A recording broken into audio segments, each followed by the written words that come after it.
Estamos en un tremendo momento para hablar de estos temas, sobre todo después de lo que reportó NVIDIA principalmente y lo que estamos viendo con este boom de la inteligencia artificial. Es lo que nosotros denominamos como una tendencia sin fecha de término, porque cada día están apareciendo más y más tendencias que van de la mano con este fondo, que impactan directamente al fondo, porque tienen la infraestructura necesaria para poder hacer todas estas tendencias digitales reales, para que nosotros en el mundo real podamos aplicar estas tendencias. Partamos un poquito hablando sobre lo que pasó con NVIDIA, porque fue o ha sido súper decidor en este tema de la inteligencia artificial, y donde lo que pudimos observar en términos numéricos, probablemente esto ya lo han visto en todos lados, es esta gran proyección que hicieron, este guidance que entregaron al segundo Q en términos de ventas, donde ellos dijeron, bueno, vamos a ganar 11.000 millones de dólares. Esto es una cifra notable. Los analistas decían que esto lo iba a ganar la compañía recién en un trimestre al 2025. Y si ustedes ven los números en la diapositiva, es un 33% más que el mejor trimestre que haya tenido la compañía y un 50% más que la estimación del consenso. Lógicamente, esta tremenda proyección hizo que la compañía diera un salto tremendo en términos de market cap, llegando al trillón de dólares, uniéndose a estas pocas compañías en el mundo que valen eso. De hecho, ayer volvió a sobrepasar el trillón. Y fue notable, fue realmente notable porque por primera vez veíamos cómo la inteligencia artificial, cómo este boom tecnológico podía impactar las utilidades de una compañía. Y si bien ya en números es demasiado grande esto en la cabeza, lo que uno tiene que entender que detrás de esto lo que hay son datos. Detrás de esto hay un cambio notable en cómo se va a generar la infraestructura de los datos. Y para que lo entendamos, vamos a hacer ejemplos intentar hacer ejemplos súper básicos. Hoy día los servidores de los data centers a nivel mundial para procesar los datos tienen tres grandes componentes. Una CPU y la parte que procesa los datos, y la parte de memoria, que se divide en memoria RAM y en memoria un poquito más dura de almacenamiento. Ahora, como generalmente los datos que necesitamos hoy día, no necesitamos ir a buscar datos de forma paralela, de forma súper rápida, necesitamos solamente la CPU, que va a buscar datos de manera rápida, pero uno a uno, no de forma paralela. Ahora eso va a cambiar con la inteligencia artificial generativa porque necesitamos ir a buscar datos de manera paralela muy, muy rápida. Y esos servidores que se estructuran de esta forma van a pasar a estructurarse de esta siguiente forma. Vamos a mantener esta CPU con estos componentes de memoria, pero además vamos a tener que tener en cada uno de los servidores entre 2 a 8 GPU, que es súper relevante. Son estas GPU que van a buscar datos de manera paralela las que hace actualmente NVIDIA. Y ese es el cambio sustancial que hace que una compañía salte o tenga un salto tan grande en términos de ingresos. Ahora, lo que significa esto realmente, uno lo puede volver a ver en números. Al final, si uno ve el segmento, por ejemplo, de data center de Intel, tuvo una disminución de 40% año contra año. Y si vemos el segmento de data center de NVIDIA, tuvo un aumento de 14% anual.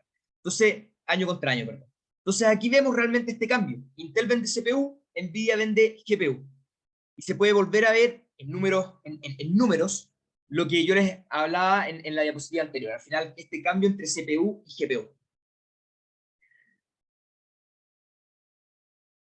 Ahora, de la inteligencia artificial, tal como conversaba ahora con la compañía que me reuní en la mañana, se habla hace mucho tiempo. Las compañías lo vienen hablando hace 15, 20 años atrás. Pero hoy día ocurrió algo que nosotros antiguamente no veíamos, que es esta sincronización perfecta para este game changer. Y esa sincronización perfecta se hace o se ha generado a través de tres grandes características que también van de la mano con la tesis del fondo. Uno, la gran cantidad de datos digitalizados que hay actualmente, que antes no existían. Dos, esta tremenda capacidad de procesamiento que también antes no existía. Hoy día tenemos esta GPU de alta gama que procesa datos de manera muy, muy rápida. Y por último, estos nuevos modelos estructurales que los está haciendo Google, que los está haciendo Microsoft a través de OpenAI y que antes tampoco existían. Todas estas redes neuronales que están haciendo que la inteligencia artificial hoy día funcione. Ahora, esta es una tendencia sin fecha de término, porque vemos cómo la inversión privada anual en inteligencia artificial está siendo cada vez más alta y se está duplicando en los últimos años. Eso es súper importante, lo estamos viendo en el mundo real. Ahora, Este símbolo ustedes ya lo han visto. Este símbolo ustedes ya lo han visto. Es el símbolo de ChatGPT. Generalmente cuando nosotros hablamos de las noticias de ChatGPT, vemos la pelea de Microsoft, vemos la pelea de Google, pero lo que tenemos que tener claro es que detrás de esto lo que existe son datos, como yo bien les explicaba. Y esos datos son 45 terabytes de datos de libros, artículos y otros contenidos, más 175.000 millones de parámetros que está haciendo que se procesen y almacenen datos constantemente. Ahora, nosotros en la oficina veíamos un análisis súper entretenido, súper profundo, acerca de cuánto, por ejemplo, debería costar a Google integrar toda la inteligencia artificial al 100% del buscador. Eso, lógicamente, probablemente no lo va a hacer porque se va a necesitar un buscador básico también, pero en el análisis decían que para hacer esto necesitaban de inversión inicial 100.000 millones de dólares. De esos 100.000 millones de dólares, el 80% serían estas GPUs de NVIDIA que vende actualmente, estas 4 millones de GPUs que se necesitan en todos los servidores para ir a buscar datos constantemente. Ahora, para poder invertir en inteligencia artificial, uno podría hacer esto de distintas formas. Uno, ir a buscar a aquellas compañías que hacen estos software, estos servicios, estos productos de inteligencia artificial, como los que vemos en este círculo más grande, estas compañías C3, Big Bear, iFlyTech, o uno podría, por ejemplo, ir a buscar las mega compañías tecnológicas que hacen estos modelos, que ya les explicaba al principio de la presentación, como Meta, Google, Tencent, estas grandes compañías. Pero la verdad es que es súper complejo realmente entender cuáles de estas compañías van a ganar, cuáles son las compañías que realmente van a hacer el software más inteligente o más complejo en inteligencia artificial. Pero todas estas compañías van a necesitar el hardware para hacer la infraestructura necesaria. Y en ese sentido, las compañías que hacen este hardware son Taiwan Semiconductor, son ASML, son AMD, son NVIDIA. Son las compañías que tienen efectivamente el Silicon Valley. Ahora, hablemos de la tesis del fondo, porque la tesis del fondo es inteligencia artificial, pero es además todas las tendencias de digitalización en el mundo. Es también la nube, es el almacenamiento, es obviamente la inteligencia artificial, son los analytics, son los data centers. Y lo que tenemos que entender es que detrás de todo esto, lo que existe son realmente datos. Y estos datos están creciendo de forma exponencial. De hecho, hoy día están creciendo el 27% anual compuesto. Salió recién el último dato de la proyección de la Corporación Internacional de Datos de cómo va a crecer esto al 2027, 291 zettabytes. Crece a tal punto que aparece esta magnitud de los zettabytes que uno tiende a no conocer. Solo para que tengamos la magnitud en la cabeza, un zettabyte son 1.000 millones de terabytes, que un terabyte es ya una magnitud un poquito más conocida, lo que almacena un computador de uso común. O sea, un zettabyte son 1.000 millones el almacenamiento que tiene un computador. En 2018 se generaban 33 zettabytes. Eso también, para dejarlo en orden de magnitud, si uno los quisiera descargar, nos demoraríamos aproximadamente 340 años en descargar. O sea, realmente una locura la cantidad de datos que se generaba solamente en 2018. Si lo vemos ya al 2027 van a ser 291 zettabytes. Y esta generación de datos está ocurriendo porque todas estas tecnologías que estamos hablando, al final el Big Data, el Machine Learning, la inteligencia artificial, el Internet of Things, están siendo cada vez más presentes en nuestro día a día. Todos estos ejemplos que daba la cara al principio de la presentación, se está haciendo cada vez más trivial en nuestra vida. Entonces lo que nosotros estábamos viendo es que existían cada vez más datos en el mundo, y estos tenían que ser almacenados y procesados para que nos sean útiles a nosotros como sociedad. Y ahí aparece el protagonista principal de nuestro fondo, que son efectivamente los chips de silicio. Ahora, cuando uno empieza a meterse en este mundo de los semiconductores, de los chips, uno se da cuenta que efectivamente están en todos los dispositivos que ocupamos día a día. Como bien decía la Cata, desde que nos levantamos y apagamos nuestra alarma del celular, o nos hacemos un café en la máquina de café, ocupamos nuestro celular para llamar, para hacer de todo, la verdad. Nos vamos en auto a nuestra oficina, subimos al 5º piso en el ascensor, o empezamos a ocupar nuestro computador para trabajar. En todos esos dispositivos encontramos muchos semiconductores que están procesando y almacenando en todo momento datos. De hecho, ahí el ejemplo más claro que a mí me gusta dar siempre es que solo un smartphone tiene más de 150 semiconductores que están haciendo esta pega de almacenar y procesar datos. Ahora, cuando nosotros vimos todo esto, nos preguntamos directamente cómo era posible exponernos a toda esta tendencia de la digitalización del mundo, de este crecimiento de los datos, de la inteligencia artificial, sin apostar por un ganador, sino que exponernos a esta tendencia subyacente. Y ahí es donde empezamos a investigar acerca de la cadena de valor, de cómo se hacían los semiconductores, en tres grandes pilares, donde veíamos que se dividía esta cadena de valor, de los diseñadores, los fabricantes y el equipamiento detrás de las fábricas que hacían posible toda esta tendencia. Y nos dimos cuenta de que en cada uno de los pilares habían habían subindustrias súper concentradas, que eran prácticamente monopolios o oligopolios. Y ahí los ejemplos más particulares, por ejemplo, en el diseño de los chips de lógica o de procesamiento, hay solo 7 compañías que lideran la industria de la tecnología. Y el ejemplo más claro es Intel, que tiene un 62% de la participación de mercado. Por otro lado, en el diseño de los chips de almacenamiento, solo 6 compañías controlan el mercado. Samsung, de hecho, tiene más del 40% de la participación. Yéndonos al pilar de fabricación, es un mundo más concentrado aún, 8 compañías tienen el 88% de la participación, y Taiwan Semiconductor, probablemente hoy día una de las compañías más importantes del mundo, tiene más de la mitad de la participación global. Ahora, para que todos estos chips que son diseñados puedan ser fabricados, tienen que pasar por distintos procesos de fabricación. En cada uno de esos procesos se ocupa equipamiento distinto, y cada uno de esos procesos hay una o dos compañías que tienen prácticamente todo el mercado. De hecho, hay solo 5 compañías que controlan este front-end, y ahí el ejemplo más claro de todo esto es que en uno de esos procesos específicos, que es la litografía, ASML, una compañía holandesa, tiene el 90% del mercado. Y de hecho, si uno lo quiere hacer un análisis un poquito más profundo, en la litografía de alta gama, que es para hacer los chips más tecnológicos del mundo, ASML tiene el 100% del mercado. Mercados así de concentrados en el mundo hay realmente pocos.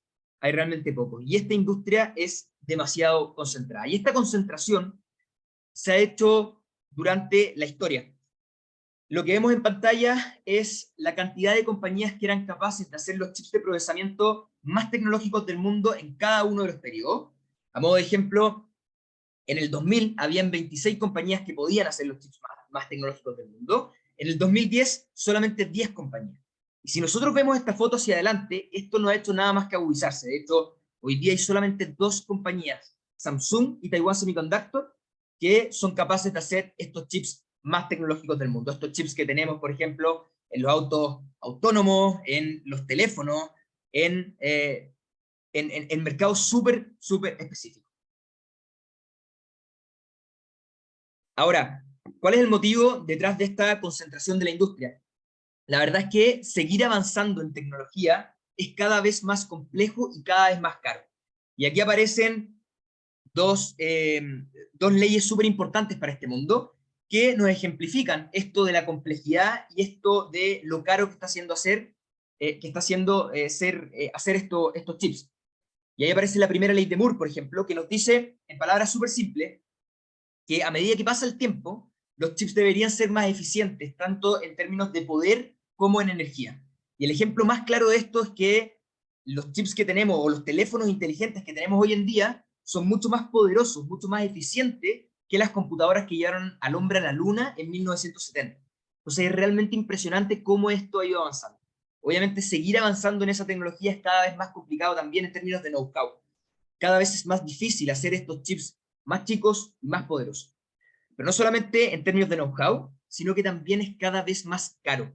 Y ahí aparece la segunda ley de Moore, o la llamada ley, o la que realmente es la ley de Rock, que te dice que el costo de una planta de semiconductores, que hoy día está alrededor de 20.000 millones de dólares, estas megafábricas, se duplica cada 4 años. Entonces, está siendo cada vez más difícil, cada vez más complejo, cada vez más caro. Y ahí es donde nosotros nos dimos cuenta que efectivamente las compañías líderes de esta industria son realmente pocas, por esta concentración y estas altas barreras de entrada.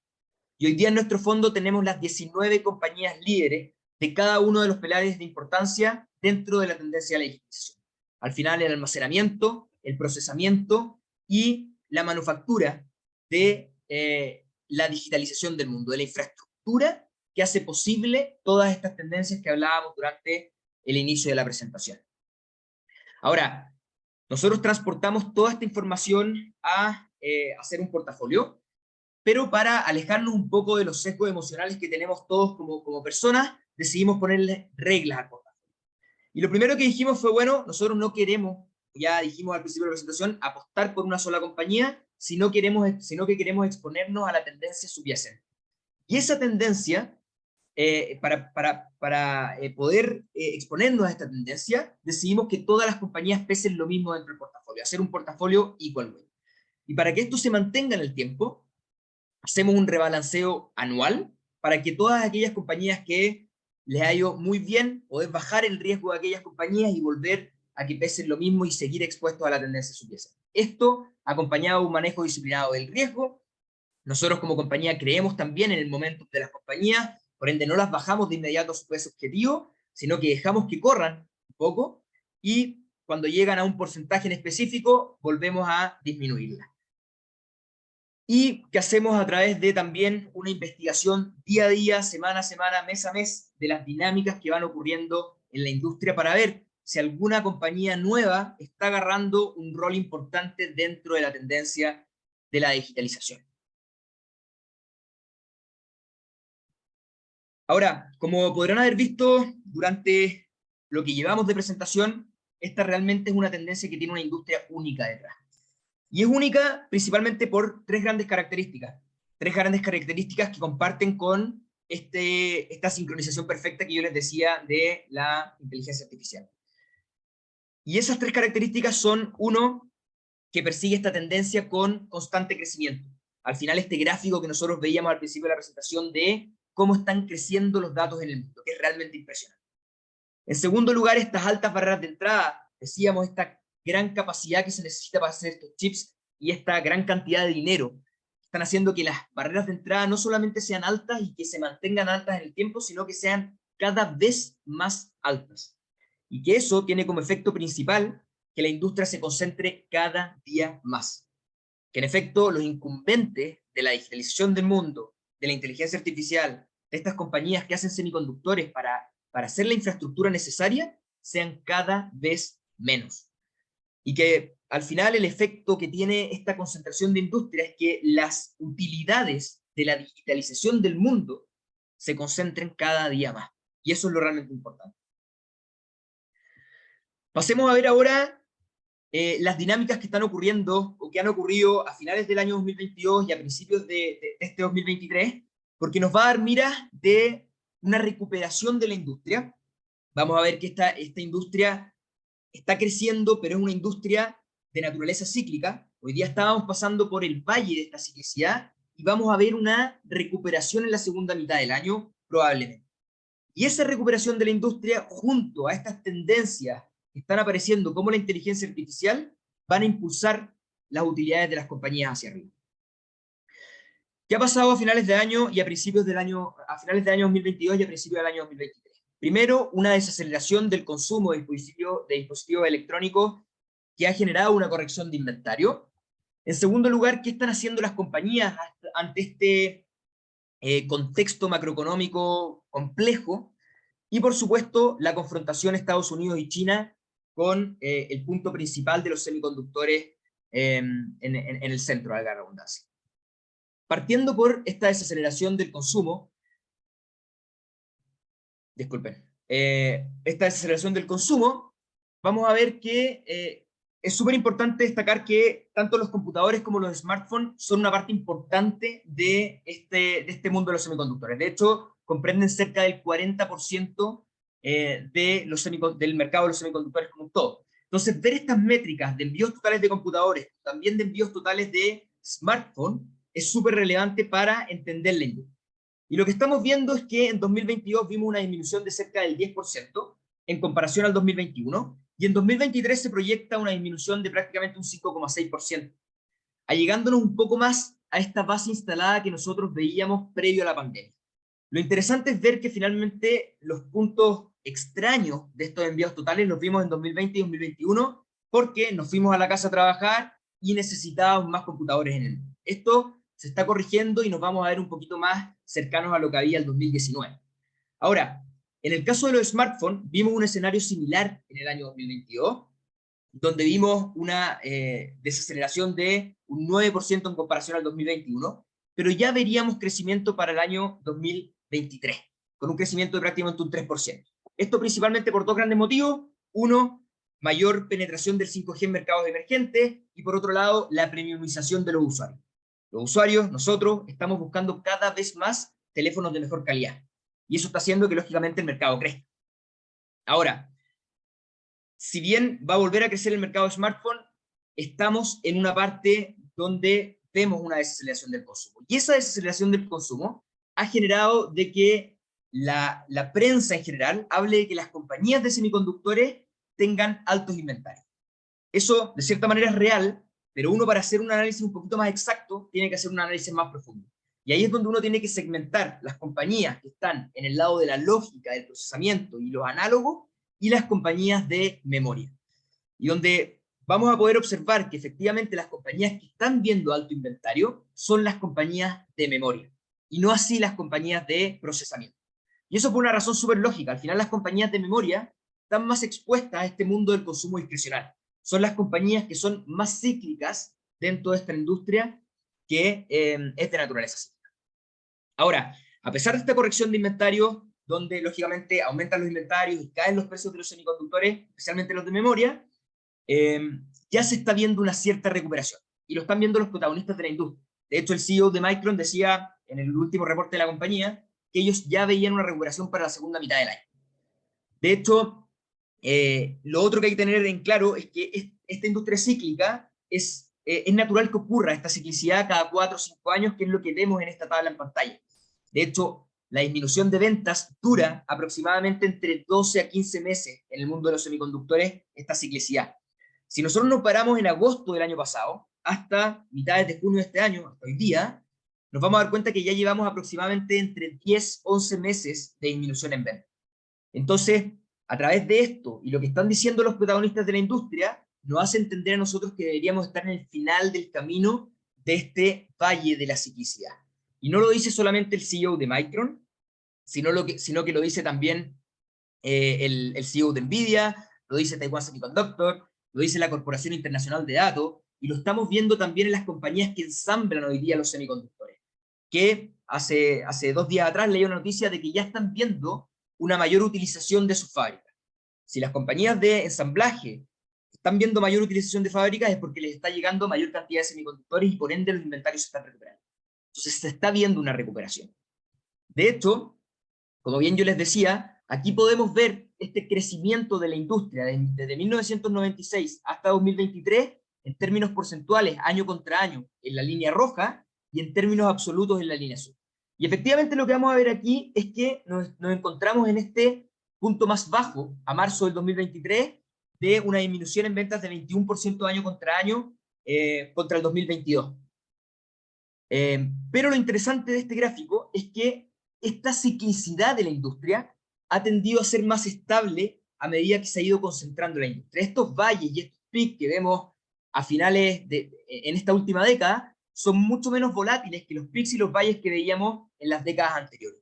Y lo otro interesante es que si nosotros lo vemos en términos absolutos, esta línea azul, a pesar de la desaceleración, seguimos en un récord absoluto en la historia larga de tiempo. Y eso tiene una lógica detrás. Al final, los mercados finales de los semiconductores son cada vez más en el tiempo, por la misma digitalización del mundo. Hoy día encontramos semiconductores en prácticamente todos los mercados, que era lo que hablaba la Cata al principio y lo que yo mencionaba posteriormente. Y de hecho, si nosotros vemos los crecimientos a largo plazo de los mercados finales de semiconductores, vamos a ver tasas de crecimiento súper altas.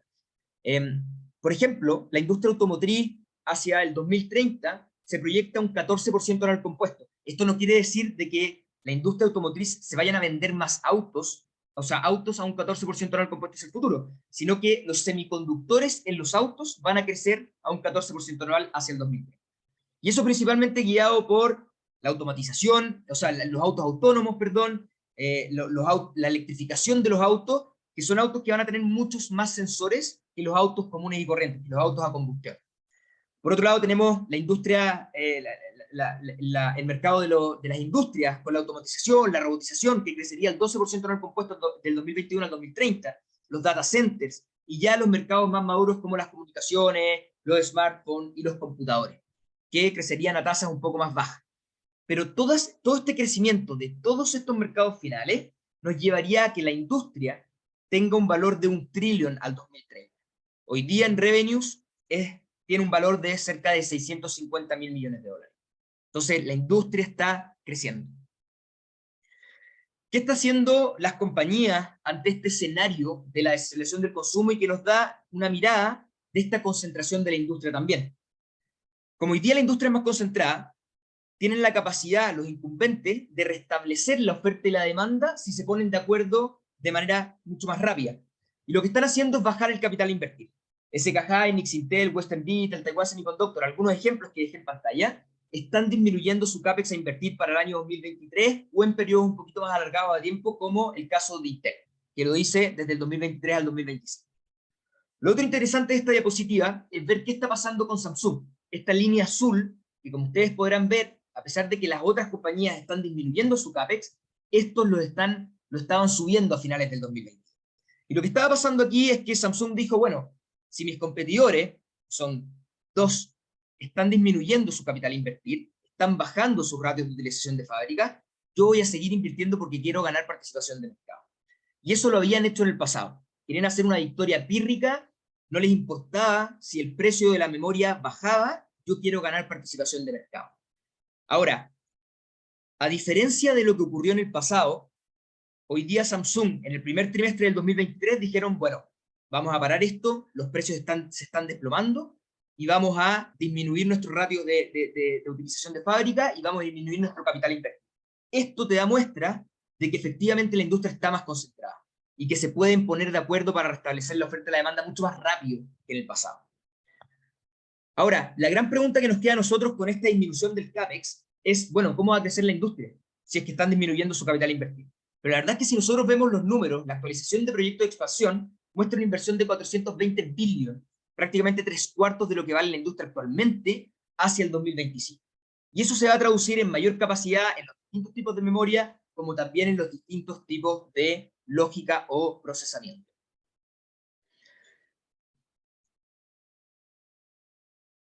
Pasando ahora a un tema súper esencial, la geopolítica alrededor de esto, la confrontación entre Estados Unidos y China. Lo que estamos viendo es que, probablemente ya sabrán, las compañías norteamericanas van a requerir una licencia, un permiso del gobierno para exportar chips de alto rendimiento hacia China. Principalmente porque Estados Unidos quiere frenar de cierta manera el avance tecnológico que está teniendo China. Pero hoy día, actualizaciones de esto, las compañías extranjeras, no norteamericanas, que usen herramientas o maquinaria norteamericana, van a tener que solicitar este permiso también. Y eso lógicamente le pega a grandes compañías como Taiwan Semiconductor, como ASML, como Tokyo Electron, compañía japonesa, como SK Hynix. Pero son tan importantes estas compañías para la cadena de valor de semiconductores que el gobierno norteamericano les dio un permiso de seguir vendiéndole a China por un año. Ese año termina ahora en julio del presente año, entonces tendríamos que seguir investigando qué va a ocurrir en el futuro con estas licencias. Lo cierto es que Estados Unidos está intentando defenderse con todo ante esta arremetida de China para seguir avanzando en lo tecnológico, y 35 nuevas compañías están dentro de la lista negra de Estados Unidos. Dentro de ellas, una compañía de memoria estaba ganando bastante participación de mercado dentro de la industria. Y lo otro que está haciendo Estados Unidos es ponerse de acuerdo con los otros países que son importantes para la cadena de valor, como Japón, como Holanda, para restringir el equipamiento de alta gama a China. De hecho, China actualmente no tiene ni el equipamiento ni tiene el know-how para poder seguir avanzando en semiconductores de alta gama. De hecho, es por eso que China intenta, como sea, seguir incentivando a sus compañías para poder ganar participación de mercado en este mundo, porque saben que los semiconductores actualmente son el petróleo del mundo, demasiado vital para el crecimiento de un país. De hecho, hoy día están tratando de lanzar este paquete fiscal de 140 billones para sus empresas de semiconductores. Ahora, como yo les decía, no tienen el know-how y el equipamiento. Están restringidos para recibir los chips de alta gama, están restringidos también para recibir el equipamiento de alta gama, y ellos no pueden hacer el equipamiento más tecnológico del mundo. De hecho, hoy día tienen solamente el 2% del equipamiento a nivel mundial, y es equipamiento súper básico. Pasando a la gran pregunta que probablemente a todos nos interesa como inversionistas, si es momento de invertir o no. Y en ese sentido, les quiero mostrar los estadísticos del fondo desde que lanzamos en abril del 2019 hasta el cierre de mayo del presente año, donde tenemos un retorno anualizado de un 22,68%, que es mucho más alto que en comparación al S&P y el Nasdaq, que tienen un retorno anualizado de un 11 y un 17% anual. Ahora, lógicamente eso con una mayor volatilidad. Pero lo más importante viene ahora, porque tal como yo les mencionaba, lógicamente nos encontramos en este valle de este ciclo de la industria. Eso hace que hoy día en términos de precio-utilidad nos veamos prácticamente igual que el Nasdaq a 33 veces, que si vemos la PU Forward al 2023, con el cierre de este año, donde las utilidades de las compañías siguen reprimidas por este ciclo, nos vamos a ver con una PU mucho más alta. Pero si nosotros empezamos a mirar con estas tendencias que vienen de inteligencia artificial, todas las tendencias tecnológicas, más la recuperación de la industria que veíamos durante la presentación, vamos a ver que las proyecciones de los analistas, el consenso de los analistas en Bloomberg, vamos a ver una PU con el cierre de las proyecciones al 2024, bien alineada con el Nasdaq nuevamente, y una PU forward al 2025 mucho más baja que el Nasdaq y ya alineada con el S&P. Y nosotros creemos que esta proyección de utilidades la está viendo el mercado, la está anticipando el mercado. Y es por eso que tenemos un retorno desde el bottom, desde octubre del año pasado hasta el cierre de mayo de un 62%, porque el mercado está anticipando estas noticias positivas de la recuperación de la industria, así como anticipó también las malas noticias en 2022 de que venía este ciclo descendente. Ahora, nosotros creemos que esta es una tendencia a largo plazo, y siempre lo decimos así. Y por eso a mí me gusta mostrar esta foto alargada de tiempo, donde vemos el retorno completo desde el 4 de abril del 2019 hasta el cierre de mayo, donde tenemos un retorno en dólares de 134%. Y eso tiene una razón súper lógica detrás, que al final siempre está apareciendo una nueva tendencia. La tendencia se llamó e-commerce en 2018, 2019, luego vino el blockchain con el tema de las criptomonedas, los data centers, las compañías se querían ir a la nube, el metaverso en algún minuto, que hoy día volvió a resurgir con el tema de los VR que sacó Apple hace una semana atrás, que hoy día es la inteligencia artificial. Todas estas tendencias le pegan a favor a las compañías del Silicon, porque son las compañías que hacen la infraestructura de la digitalización del mundo.